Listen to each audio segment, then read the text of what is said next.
The title of the panel is Building the Next Patent System, a Blueprint for Innovation.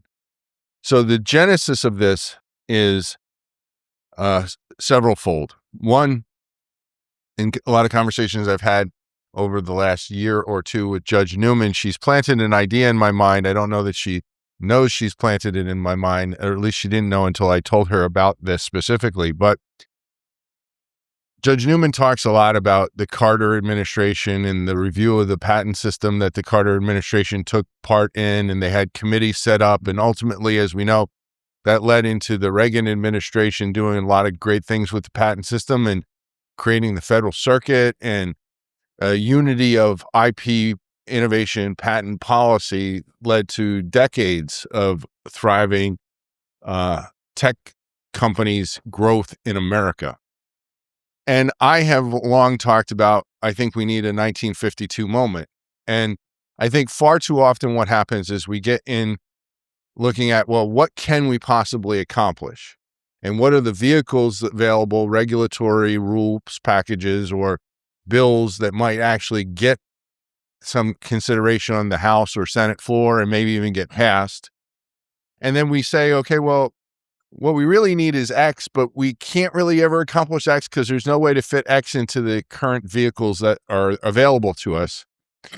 Well, I don't think any of these vehicles, rules, packages, or bills are going to go anywhere and do anything. It's what we hear all the time. So why not just hit the reset button and say, if we were going to sit here today and talk about how we would create a patent system, revitalize the U.S. patent system, make changes, make tweaks along the way so that it works for everybody, not just for the patent owners, but for the implementers too. And for the implementers who are patent owners as well. What would that system look like? What changes would we make? So I want this conversation to be untethered to existing bills and untethered to existing rules packages. What should we be doing? Then my hope is, and this is part two, the next segment of our program will be, we're going to have a roundtable conversation with everybody who's here about ideas. My hope is that we will identify 4, 5, 6 different categories where maybe we can then have people who are interested in that, whether maybe we have an ITC committee, maybe we have a district court committee, maybe we have a patent office committee, just coming out with what will be hopefully first principles. This is what we believe a patent system should look like in the U.S. for the 21st century and beyond. And this is going to be, we're not going to decide this here today. This is going to be a project that we're going to kick off here at IP to coincide with America's 250th birthday, that hopefully by this time next year, when we get done celebrating a full year of turning 250, we will have collectively, with the best minds in our industry, some ideas for policymakers and for those folks who are in the agencies as well. So that's the genesis of this conversation. So I've put together, I think, a really excellent panel with a variety of different viewpoints here. So let me introduce the panelists. Starting on the stage left is Scott McEwen, and Scott is probably one of the most, if not the most prolific representatives with respect to post-grant practice at the PTAP. He is the author of Patents Post-Grant. He's a partner at Wolf Greenfield, and he's a very good friend. And I'm glad to have you back on stage, Scott. Thanks for being here. Thanks for having me. Next to Scott is Judge Pauline Newman, who really probably needs no introduction. Judge Newman is a member of the Federal Circuit. She was appointed by Ronald Reagan to be on the Federal Circuit and has been on the Federal Circuit for over 4 decades. So, Your Honor, it's a pleasure to have you here again. Thank you. Next to Judge Newman is another person who, to this audience, will need absolutely no introduction, but it is the Honorable Randall Rader, former Chief Judge of the Federal Circuit.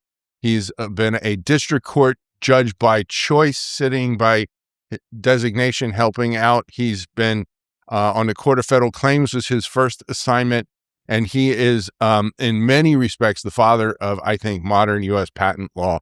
and a real apostle of the patent system. Your Honor, it's a pleasure to have you back on our stage. Thank you very much. Next to Judge Rader is John White, and John is not only a good, close personal friend of mine, but he is probably the person who helped you study and pass for the patent bar exam. John has been a patent prosecutor, a patent litigator. He's been a deal maker. And as I said in the last panel, there's few people that have seen all different aspects of the patent system like John has seen. So, John, it's a pleasure to have you here today. Thank you, Gene. And last but not least is Colin Sander-Cook. And Colin is Senior Vice President and General Counsel of Q Biopharma. And he spends a substantial portion of his time managing the company's growing patent portfolio. He has over 40 years of experience in the life sciences industry. And Colin is on this panel because I think it was a webinar I did or a podcast that I did. And Colin reached out to me and he said, I think I disagree with you about this. And we kicked this around back and forth. And I said, you know, this is exactly what I have in mind for this particular panel. Are you available? Would you like to join us? And he said, sure. And Colin has been on our stage before, and it's a pleasure to have you back as well. Thank you. So we have industry, we have the judiciary, we have private practice represented here. And I just want to, we can go around the table and maybe I'll go in the inverse order. So Colin, we'll start with you. Since you and I kind of, I think, conceived the description that we wrote up about what it was that we wanted to talk about. Big picture, what is your perspective on what we're going to try and talk about here over the next hour? Okay. Well, the issue that I thought, promulgated all this was the issue of having an administrative review process for patents. And, we went back and forth, and the issue that we started was is an ex parte re-exam when the IPR has been discretionarily denied. Is it truly a second bite at the apple? And I had a view that, well, if you don't have a first bite of the apple, is it really a second bite at the apple? So that was where we started. But I think the bigger picture is. I believe there should be at least an administrative forum because I spent 25 years in patent litigation, and I've seen what that has become over that time. And that is a extraordinarily expensive, potentially very time-consuming process that can be inefficient. You can have patent litigations that go up and down multiple times to the federal circuit. I was involved in some.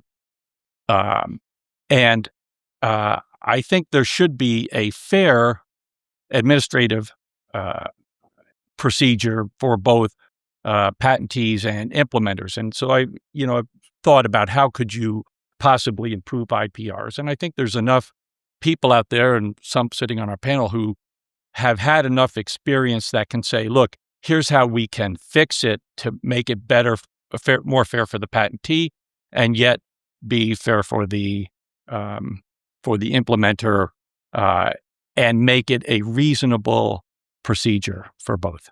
So that hopefully will be the common denominator of what we're going to talk about here today. It's not to create a one-sided system or solutions, but how do we make it fair for everybody? John, what is your perspective? Well, Gene, I have studied the patent system from end to end. I had the happy job early in my career of being a speechwriter for then Commissioner of Patents, Don Quigg.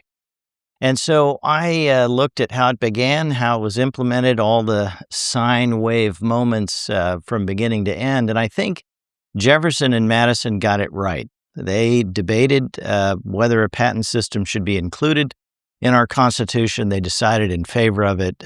Jefferson wrote and implemented the first Patent Act as the first patent examiner. And so low barrier to entry, clarity, predictability. Why did the chicken cross the road? That's the investor. Because the light changed. It was predictable. And if we don't have predictability in our system, you won't have participation in our system. It won't function as it should, which is to encourage people to disclose their ideas for the right to exclude. And so I think whatever we do in the system, whether it's a administrative review at the PTO, whether it's the CAFC and so forth, we need to look at first principles. Does this advance what it was the system is intended to achieve? If it does, good. If it doesn't, no. And the Patent Office, Read Rule 55, just to pick a rule. It is inscrutable. It goes on, and all it is claiming the benefit of an earlier filing. It goes on for like 3 pages. This is ridiculous. Look at 102B. But drunk on a bet, you're not going to understand that statute, okay? Gene and I worked through it, drinking, figured it out, and explained it to each other once we sobered up. We can't have things like that as stumbling blocks in the system. We have to have clarity, predictability, so that the chickens will cross the road. We'll have what the system intends. Great. Thanks a lot. Judge Rader, that sounds like music to your ears. I know you talk about the certainty and the need for certainty all the time, but I don't want to pigeonhole your opening remarks. We can come back to that if you like. Where do you want to start with this big conversation today? The one thing that really unites us, despite our various backgrounds, is our trust in technology. I'd like us to start thinking of moving to an AI system of patent examination, which would research in advance all the prior art, make the first call on patentability, and like a review of the tennis line calls, there would be a chance for that review calling, but it's probably going to be the same call because it's the same entity that's making the initial call. I would inject into that some senior examiner making the final call and writing off on the issuance of the patent. But I think you could make that predictable, John. I think you could do that in 1/10 of the time we do it now. And by the way, the judicial review process could probably be AI as well. Well, it certainly couldn't get any worse from my perspective. Now, we could talk about eligibility and I teach, as you know, patent law for the last 40 years. And it's interesting that the U.S. system is the one that varies the most from international standards of IP. So maybe we take a look at how to regularize our eligibility standards, our availability of injunction standards, our inventorship standards to bring us more into consonance with an international standard. Great. Thanks, Judge. Judge Newman, what do you think we ought to be doing here? Big picture to start. You know, it strikes me as I think about our assemblage here of the various topics that you've been discussing, that it's only when things start to go wrong that we start to look at the large issues and how to cope with them.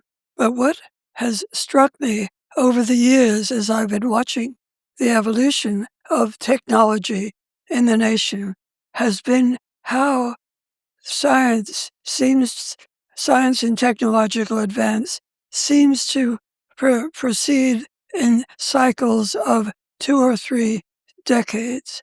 And after the science and technology has taken some dramatic changes for the future, we come to appreciate that whatever systems we have relating to those developments aren't quite as nicely adapted as they may have been a couple of decades earlier.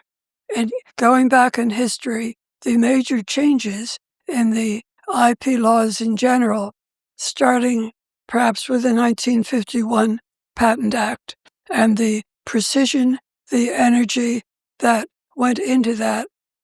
And as the science, the post-World War II science evolved, so many dramatic changes were occurring that it wasn't until 2 or 3 decades later, I tend to say, you've all heard me say that the hero of that evolution was President Jimmy Carter, because he came to understand in the 1970s, or thereabout, that the future, the strength of the nation, was evolving with the technological changes, and at the same time, the law was not keeping up, was not optimum, and wasn't actually being looked at from the viewpoint of what the law is.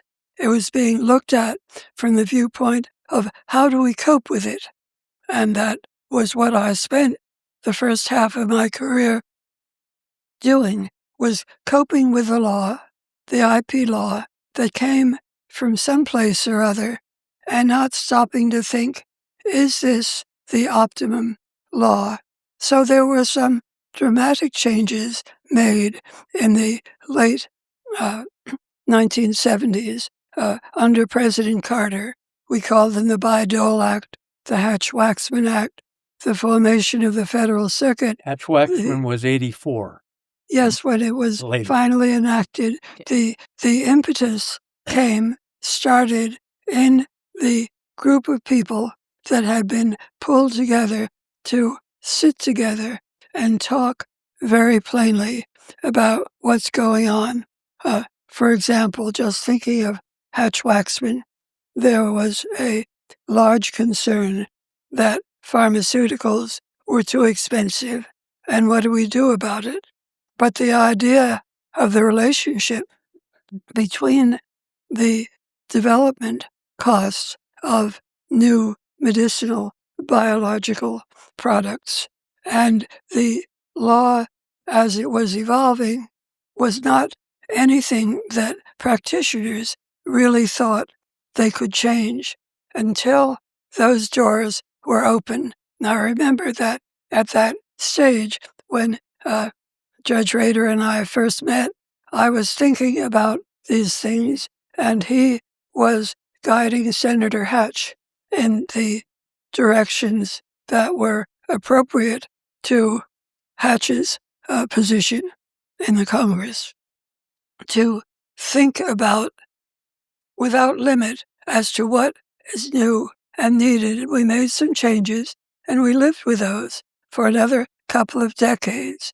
The American Vents Act was the direct result, or I should say the indirect result, because it took 10 years to figure out to do what was done in that statute, to cope with the things that weren't coming out quite as well as we had hoped, and to think about what else might be done. I see this group on this platform as the beginning, the inception of our thinking deeply and profoundly of the foundations of what's needed. Where, indeed, does technology fit in the nature's present and future, nationally and internationally? Where is the public interest? Where is the balance between novelty and initiative and stability? Stability of law. We all complain the law is unpredictable.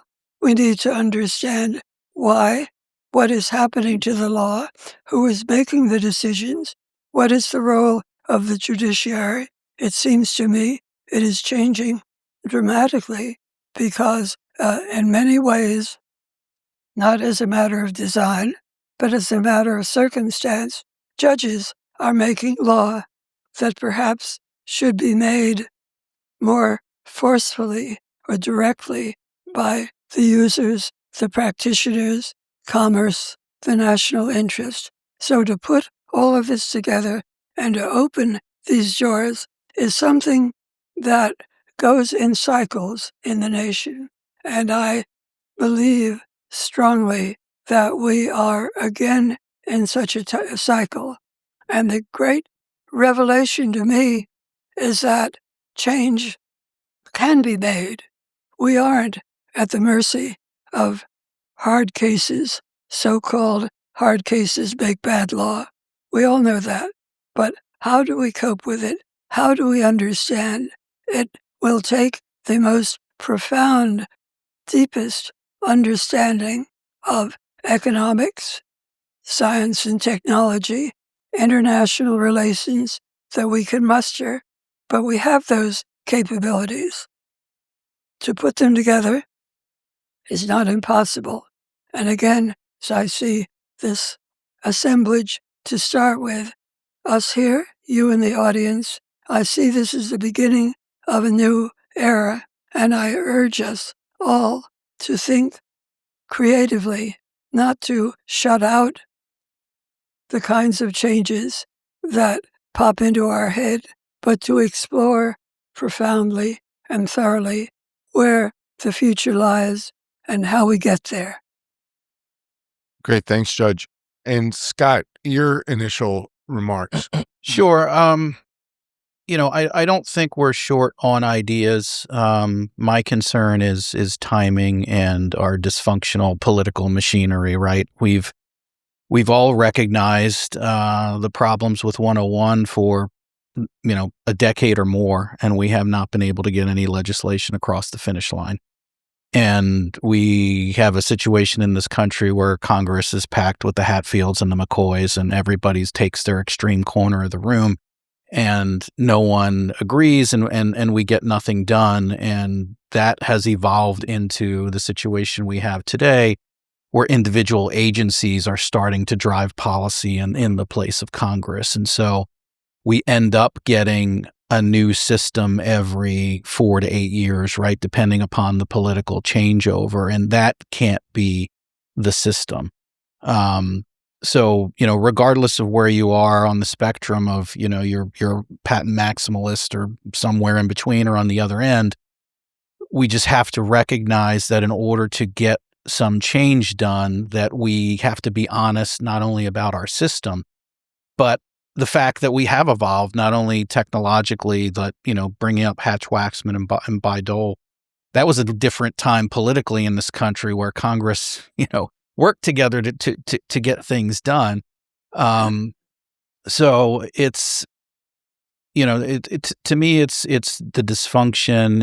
It's like I say, the agencies, to their credit, trying to step up and address 101, which on the one hand, you can say, well, they're taking a leadership position, but are they applying the same standards as the courts, and are they doing a disservice to patent owners when patents are issuing that are perhaps being reviewed under a more liberal 101 standard? So to me, and it sounds silly, but the more fundamental question is, how do we get any change over the finish line today with everything that's going on in the government? That is a big question. How do we get any change done? And one of the reasons I think I'm willing to take on this project to try and do whatever help we can all collectively do and come up with ideas is because I think two things. One, I think that the system is really, unfortunately, in a state of disarray and really needs help, obviously. And number two, I think we have time, because we have been, over the last several years, thinking, I think incorrectly so, but we've been thinking we're almost there. This next Congress, this bill will pass.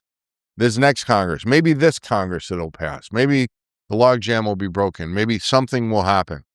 And we hear all the time that nobody believes anything's going to happen in this Congress. And it's almost over, right? I mean, we're heading into the midterms, and if nothing happens very soon, it's just nothing is going to happen of this kind of consequence. Number two, on that front is we're losing members of Congress that are IP interested.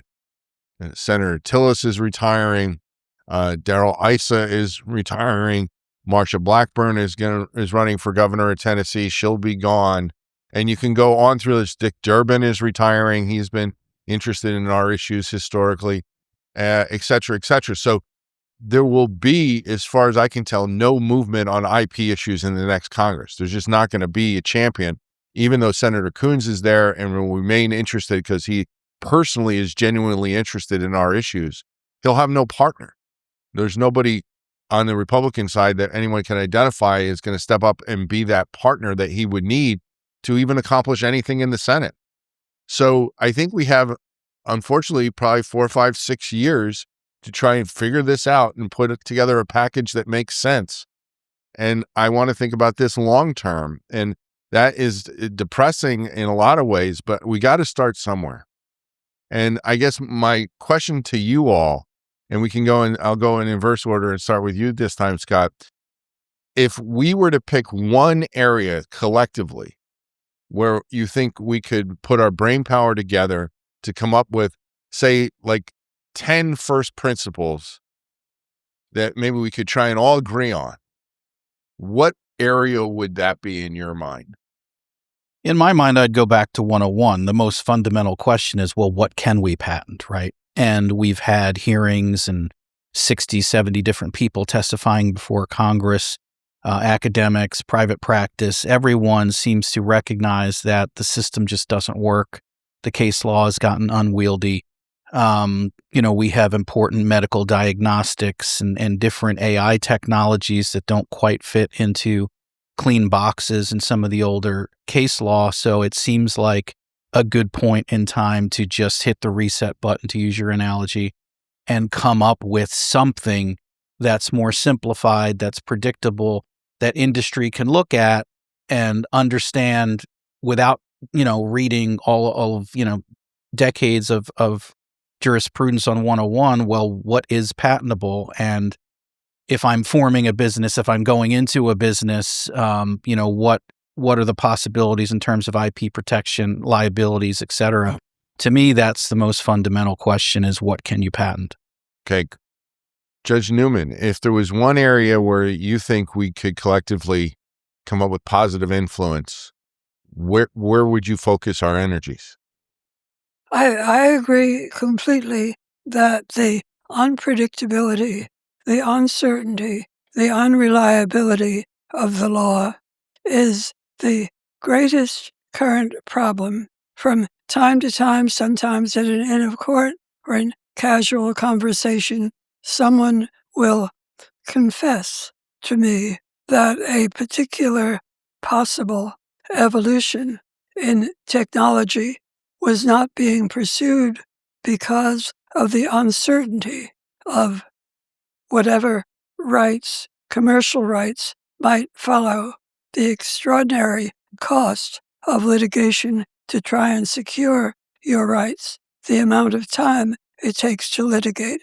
Now, this is not a new issue. This was really the foundation of the American Invents Act, the technology creation, and the commercial community has known their problems. In my life in the private sector, as for many of you, for each new investment or concept for R&D that was presented, the thinking, the projections went to the future. What if this works? What do we have? Have we bought 10 years of litigation? And how many millions of dollars worth? And how do we meet our payroll along the way? That is the uncertainty. The attempts of the American Invents Act in many ways were more creative than I had thought the people doing the thinking were capable of, because they did try and face head-on the issue of having a reliable right. You remember the estoppel provision, which was quite controversial, and so on. And thinking it through, the promise of that statute did not come to pass for other reasons. If all we needed to do was to clean up the administration of those concepts, our life would be a little bit easier. Experience shows that there are so many conflicting vested interests involved. At the same time, I think that the present situation of unpredictability of your market position, if your R&D is successful, is on balance significantly negative, and that this cannot possibly be the national interest. As to how to work with that, there have been a lot of suggestions over the decades, a certain number of years during which you'll be free of challenge. free of litigation is something that's come up and has had limited attention. The again, doing your litigation under the American Vents Act, primarily in the Patent Office, was, I thought, a pretty good idea. The fact that it hasn't come to pass shows how complicated the issues were. Perhaps not that it wasn't foreseen or foreseeable, but that the hopes weren't realized. And so I have, from the beginning, thought that if you are inventing and developing an investment, that you're entitled to rely on commercial considerations and balances with respect to your intellectual property that track the tradition of property rights in world jurisprudence. Okay, great. Judge Rader, same question to you. Where do you think we could? I'll double down on the eligibility point. That is an excellent one, and nominate 3 more. Okay. Availability of injunctions really disrupts the enforcement and the regularization of licensing. 2, the Brulot-Kimball problem, where we have eschewed logical economics in the licensing process by cutting it off at the expiration of the patent. And the third one is the Lexmark problem, exhaustion. We're completely out of consonance with the international standard. So 101, injunctions, Brulot problem, and exhaustion. So in the Brulot problem, just maybe we could kick that around so everybody knows what we're talking. I think you're talking about the ruling. It goes back to the Supreme Court now 3, 4, 5 years ago, and they came out and said we would rather have a certain rule 3 or 4 years ago. Yeah. Right, we'd rather have a certain rule that's bad than an uncertain rule, and they didn't want to throw out 50 years of law, which I found just totally disingenuous because they do it all the time in our area, right? Well, and it's the role of the Supreme Court to correct mistakes. They adopted a mistake and perpetuated it openly against all logical economic reasoning. It seemed like they admitted it was a mistake, and all of the amicus agreed it was a mistake. Even the law professors agreed it was a mistake. And I think if the law professors are agreeing with the industry that it's a mistake, then maybe we ought to listen. Because when you get everybody saying to you, hey, Supreme Court, this is a problem, it was disappointing to say the least. So there's my 4 quick nominations. Okay, great. Thanks, Judge John. Yeah, so I think this calls for a story, and it illustrates what can happen or the knock-on effect within the system. So I was in Amsterdam, 1989, at the IPPI, and I'm getting my lunch in one of these lines, and the guy next to me is from Sweden, and he asks where I'm from. I'm America, and he goes, a patent barbarian. A patent barbarian. Now, why did he call me a patent barbarian? Well, it was because the U.S. Supreme Court had decided Chakrabarty, and they had effectively removed the moral component of whether you could get a patent on something merely by saying, yeah, life forms are patentable. All right, so 101, which is what we've been talking about, eligibility was changed by Supreme Court decision, or at least our understanding of it was, and this led to the United States being the crossroads of technology, which we all believe is going to bring us a brighter future. And so the United States is the enterprise or the place where all of that came together and flowed together. The life science, biology became a degree that you could get take the patent exam. And so an entire industry flourished, came into existence, and lived because of a single change in eligibility. And this is at the moment so stifled. And so however we get there, by court decision, by statutory adjustment, whatever means it takes, I think eligibility is the jumping off point for whatever comes next. Okay, great. Colin, where would you focus the attention? All these are good points. I think they all need to be addressed. I think the question you have today is whether you can get any legislation that addresses them. Because I think, let's face it, if you propose legislation that is, potentially viewed by tech as adverse to their interests, you're going to have a very tough time getting it through Congress. I think pharma, same issue. So I think, when we talk about eligibility, I think that in a way you might want to, there are some areas where, particularly diagnostics, I think we should be able to agree on that. But if we want to change the rules that bring diagnostics in, do we do it, or change the law do we do it in a way that also gores tech ox? And if you do, you're going to not be able to overcome their lobbying. I think that's just a fair point. So where I would go is I do two things. One is I would bring together, because tech has an interest in IPRs, I'd bring together the various stakeholders, and I'd really get IPO, IPWatchdog, AIPLA, the main IP areas, and I'd bring in people and I'd say, okay, how do we, just like any other legislation, often there's legislation implemented, and then within the next 10 years, you realize, okay, here's how we need to tweak it. Because you can't, as Judge Newman points out, predict everything that's going to happen.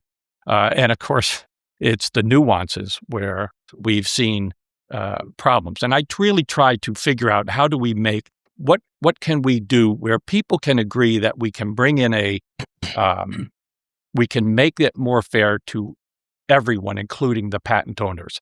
And I think, the other thing that I would also do is look at Federal Circuit reviewability of decisions, because quite often the Federal Circuit reviewability is just simply, well, is there a reasonable basis in what the patent office, the PTAB decision is, where our hands are essentially tied. And I think back to the older days of CCPA and then the early days of the Federal Circuit, where I believe the Federal Circuit took a more active role in reviewing the decision, including the factual basis of the decision. And I'd like to see the Federal Circuit be, as part of that, not what, for lack of a better term, be a rubber stamp of the PTAB, but rather a more active review. So that's what I try to do to the system. Great. One of the things that I think, and I don't know how to accomplish this, and I don't want to necessarily just throw decision makers under the bus, the judges on the various levels under the bus, but I do feel like they don't really understand the patent system.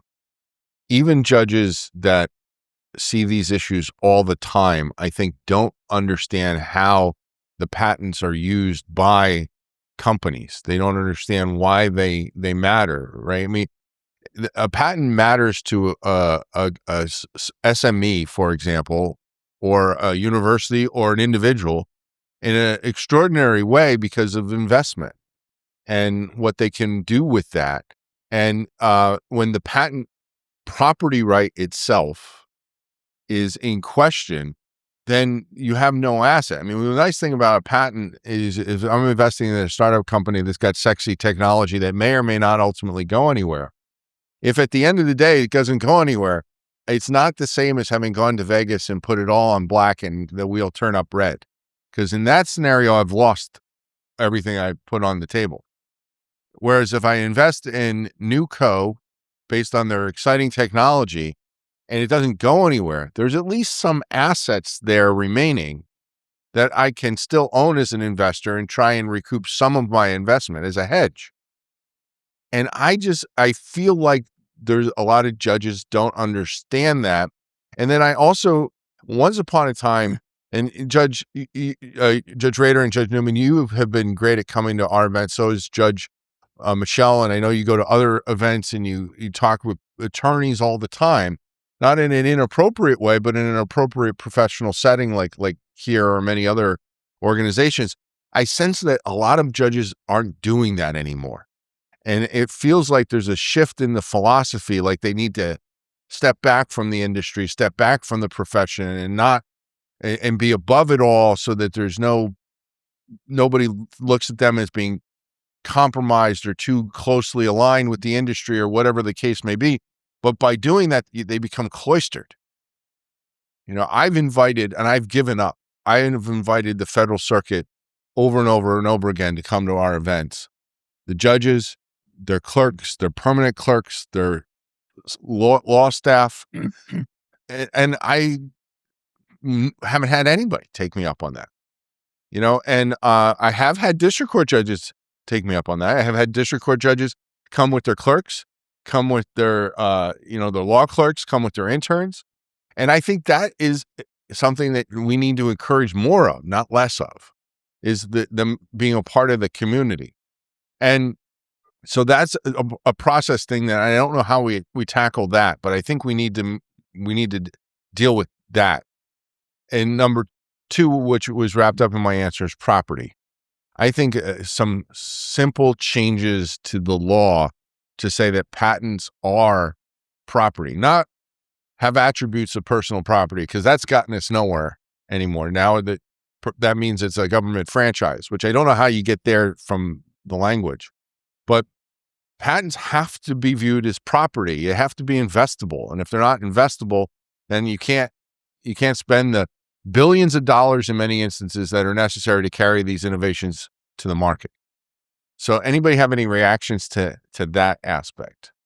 Or maybe the judges, how do we get the decision makers to come to the table to hear these what I think are compelling stories? I would just add to what you observed, Gene, that since leaving the bench, I've been amazed at the licensing culture and how an understanding of how licensing occurs and the legal pressures on that enterprise, which is where most of the work and most of the value of the property right is realized. That needs to be better explicated for the decision makers. Mm-hmm. So how do we do that in a way? I mean, how do we? I mean, and I don't want to put you on the spot because I don't know what the answer is, but I mean, maybe I can invite you to think about that, because I think getting people to come, and I understand on the district court level, there's a lot of district court judges that really want to know more about patents. They ask questions of judges who they know who have patent experience, and they want to learn. There seems to need to be a way to help them that's professionally and ethically appropriate. Well, isn't the problem venue, right? Does it make sense for the vast majority, or maybe not the vast majority, but 40%, 50% of the patent cases in this country to go to Texas, right? People are going there for a reason, and they can say it's the expertise of the judges. But how, as a judge in some random district that sees one patent case every 2 or 3 years, you're not going to get that expertise. You're not going to like patent cases because you don't see them very often. So then it becomes you find a way to transfer it or stay it, et cetera. So to me, it's a venue problem. I think you're right, but I also wonder whether the PTAB judges, for example, understand these topics as well. And it's not to say anything bad about the PTAB judges, but they many of them are PhDs, and when you're a PhD, an awful lot of things look obvious that really I don't think are fairly obvious, and a lot of them have grown up in government, or a lot of them were prosecutors. They maybe were not litigators, or some of them were litigators and not prosecutors. I think there's just a holistic piece missing to the puzzle. Judge Newman, you look like you've got some thoughts on this. Well, you bring back all of the thoughts. These are not new concerns. These are concerns for which a lot of thought and effort and change is within our experience, and including our failures and our mistakes, our hopes for the federal circuit. For instance, the concept that this would be a court composed of clones of Judge Rich, who knew everything about technology and commerce and science and industry that was needed in order to proceed in a positive direction for the nation. And perhaps a simpler concept to understand, although maybe not so simple to implement, is how and where that failed in the implementation, because it's an issue that requires attention and vigilance and creativity. The various concepts that we're talking about, and I think all of us agree that these are issues that need attention in the nation, are concepts that whose complexity may be present but shouldn't daunt us, pointing out that there are powerful questions on the other side. Let's say the cost of new drugs, for instance, that they're expensive. That doesn't mean that we need to throw up our hands in despair as to the complexity of the issues, but the concern that has been growing in my mind is that these are issues that are very hard for those who know the most about them to focus on. There's the industrial community, for instance, may be on one side of a patent question one time, and then on the other side, and to take a position one way or the other may have a direct impact on interests that you need to protect. But the larger picture at which the balances are struck as between all of the influences are difficult. But again, my own experience is not impossible. It takes a while. The curious evolution, for instance, of the Digital Millennial Copyright Act, which was born, I think, before most of us, certainly before I did not foresee the potential for AI in the world, the potential for good. Anything that has benefits may have a downside, and balances will have to be struck. But the understanding the complexities would take the kind of debate, plain talk, straight talk, and balance of the various interests from the viewpoint of the nation is of itself takes organization and structure. And so far, I don't see that. This is one of the very few sessions that is even raising the issues and the possibilities and appreciating the complexity of the issues. The balance on all sides should be an invitation, a challenge to comprehension, to profundity, to really understanding, figuring out the national interest, something that of itself is not so easy to do. That's why I am so interested in what all of us are saying, because these are not intractable problems. What's worse in my mind is that the decisions is pretty much in the hands of the judges, and there aren't many judges with the experience to balance everything. And even more significant is that so many cases have complexities of public and private interests that do need to be balanced. This is the judge's role, but the decision ends up essentially legislating in a particular area.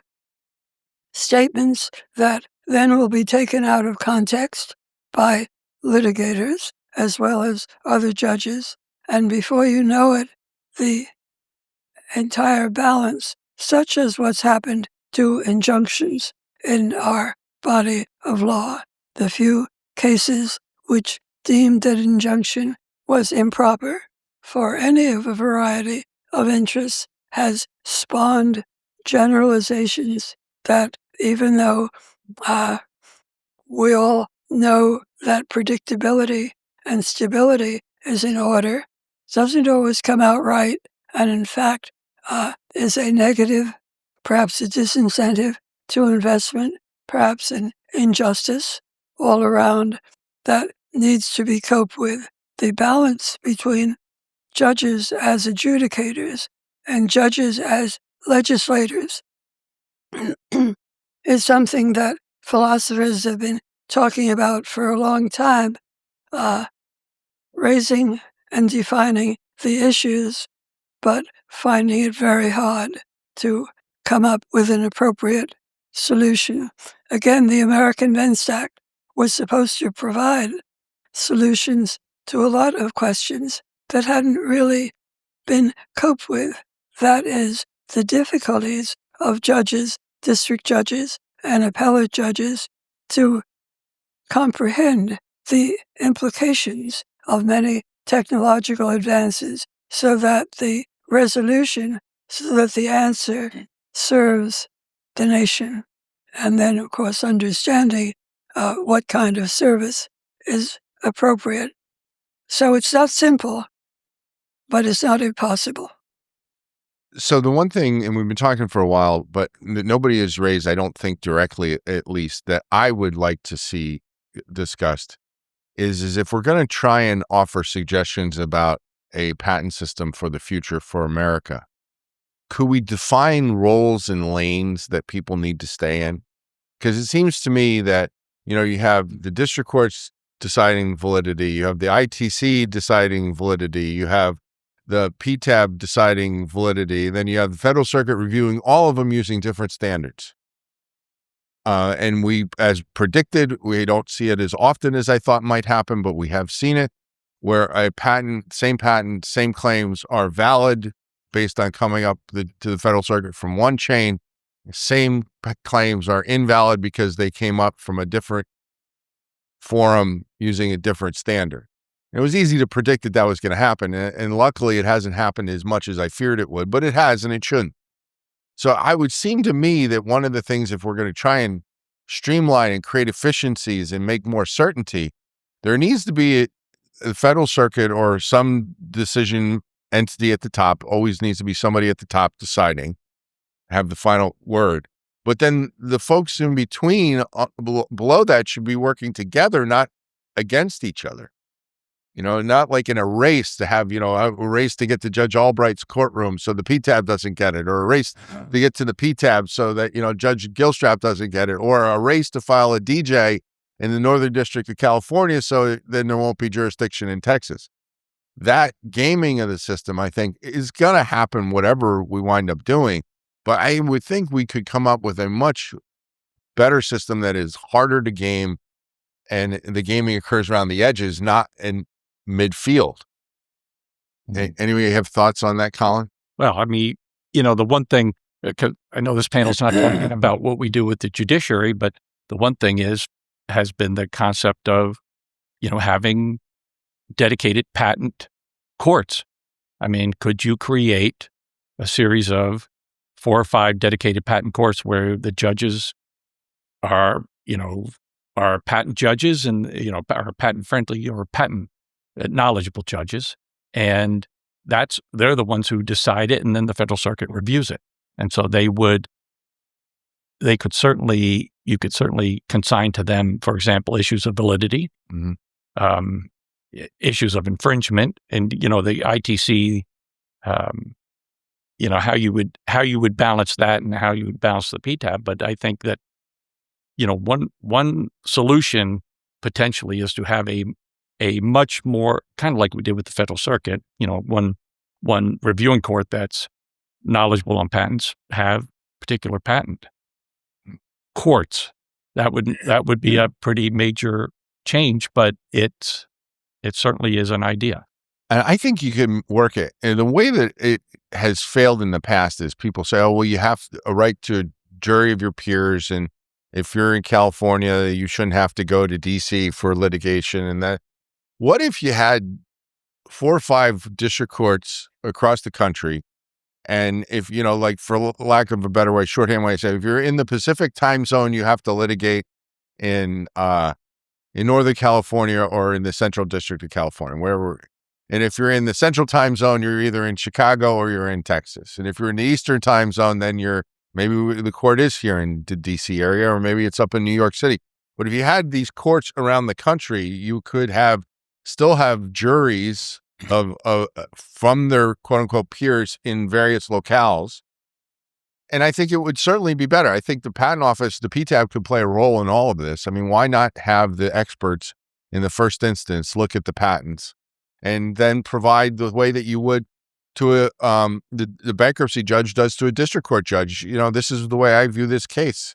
The district court judge could adopt it or not adopt it, and you show me your work, and it looks like you put in time to consider it. Those decisions are usually adopted by district courts. Not always, but usually. I mean, I think that there's ways that the pieces can fit together, and it just has always struck me as odd that they seem to work against each other. Well, it's the tug of war between the stakeholders, right? Patent plaintiffs don't want a bifurcated system, which is sort of where you're headed, which is sort of mind-boggling to me as to what's going on at the patent office right now, because they're driving the system that way. The changes that have happened at the PTAB, the justification has been, well, the AIA, the true intention of the AIA was never really accomplished at the patent office because it's not a true alternative to litigation.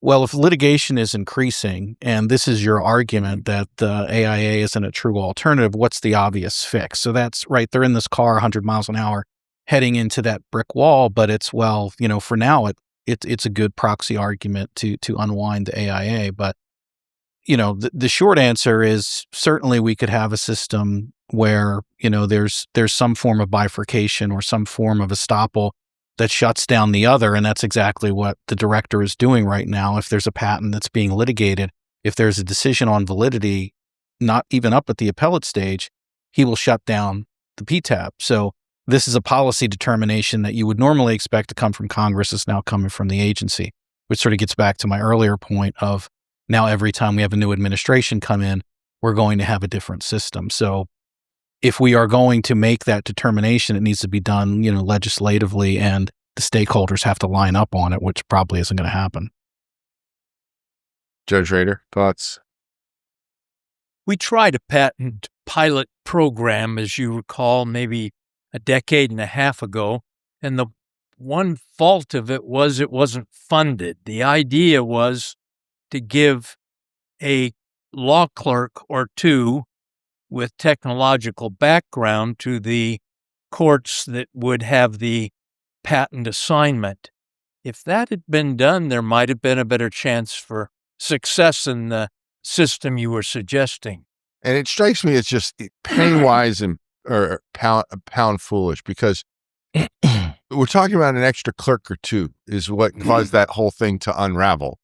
And it's not like these clerks are making millions of dollars a year. I mean, they're investing in their future, but they're not very well paid while they're investing in that future as a clerk for a judge. The amount of money that could have helped see that across the finish line is a rounding error, not even a rounding error. It wouldn't even show up on the federal spreadsheet because it's such a small piece of the cost. And I look at that and I'm like, because you're exactly right. Once there was no funding for extra clerks, the judge was like, well, why do I want to do a patent case? And then the few judges who still do want to do patent cases, people look at them and say, oh, well, you want to do a patent case. Well, that's not right. I mean, they should be assigned randomly to a bunch of judges who don't want them. Like, why would you give a judge a case that they don't want? I don't assign stuff to my staff, and I'm sure you all don't, and I'm sure the audience doesn't. If you have somebody that is a competent worker, but they don't like doing something, fine. I can find something else for you to do, because I would like you to like your job, to stick around and do it real well. And I know that if you don't like it, you're not going to do it as well. I'd like to return to something Colin said earlier. I think there'd be real value in getting the watchdog, IPO, AIPLA, on the same marching orders on some of these doctrines. Maybe we take a first shot at the injunction rule, or eligibility is probably more important, John, but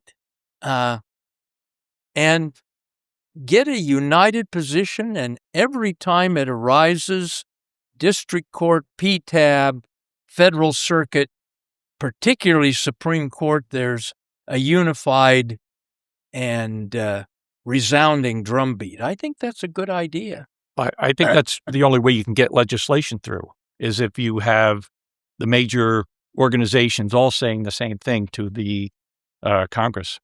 So we've been going for almost an hour here now. In the conversation, we'll take a break and we can get coffee and use the restroom, that sort of thing. But to wrap this part of the conversation up, I'd like to give each of you an opportunity to give final thoughts. John, how about I start with you? Okay, I think that the system we have is fixable. It's salvageable for sure, but we have to somehow get the respective actors, contributors, to do the job we intended for them to do, and that's the patent office and the PTAB process. That's the federal circuit and their administrative process. We need to get the folks who are there already to do what it was that they were meant to do. We've seen it done, I think the PTAB can be tweaked. I think Prevail would go a long way to accomplishing that. The federal circuit needs to dial itself back to 20 years ago. and they got it right for a long time, and then something happened. I don't know what happened. And so, we have the actors, we have the tools, we need to get them working as they should. Great. Thanks, John. Colin? I think that you can make incremental improvements if you can bring the people in from the various industries that have so much lobbying power, and if you can get them to agree, but unless and until you do, I think you'll have a hard time, because you won't be able to get anything through Congress. So I think it's critical to bring everybody in, because if you do, you may have a better chance of people making some trade-offs, saying, I'm not getting everything I want, but I'm getting this, and I'm not going to then block it as it tries to go through Congress. Right. Absolutely. Scott? I think, a lot of times when we talk about reform, the topic of injunctions come up, and I just want to be careful. Before eBay, the world was a different place in terms of patent monetization and the volume of lawsuits in this country. And we struggle all the time in trying to classify who the bad actors are. And we come up with these terms like patent trolls and NPE, et cetera. But we do have to recognize that there is a difference. Sometimes we don't know who owns the patent, who's funding the lawsuit. And, you take a company like an Apple. I don't work for Apple, but if they're facing 20 to 30 injunctions per year, right, that's going to be a problem. And we tend to dismiss any comments like I just made with, well, that's big tech, right? Big deal. They have a ton of money. Well, guess who's funding all that, right? The consumers are paying the additional costs, the engineers, the research that's being cut. So that's a very big stick. And, back when IBM and the Kodaks were the only big tech in the country, they weren't seeing 30 suits a year. If it's a competitor versus competitor suit, there's a market share concern. There's a place for injunctions, but having it as a one size fits all, I think, is very dangerous. Right. And I think there's ways that we could address that that would be better than what we are here right now. But it is something that we have to keep in mind, because whatever we're going to recommend, it's got to be something that's palatable to everyone, I think. So great. Thanks, Scott. Judge Rader? I certainly support all the efforts at legislative reform. I see those as a definite long shot. I have a good deal of confidence that we could have an impact on the source of the problem, which has been erroneous court decisions. Many of them from the Supreme Court, a good many also from other levels of the court system. I'd like the idea of a unified group of consistent petitioners that both educate and direct the courts to correct those decisions. And I think that's where we have a larger chance of success than in the legislative arena. Yeah, I think that's probably right. So thank you, Your Honor. And the final word goes to Judge Newman. Well, as I listen to all of this, and there goes through my head all of the efforts and thoughts in the past of confronting some of these questions that are vital to the nation.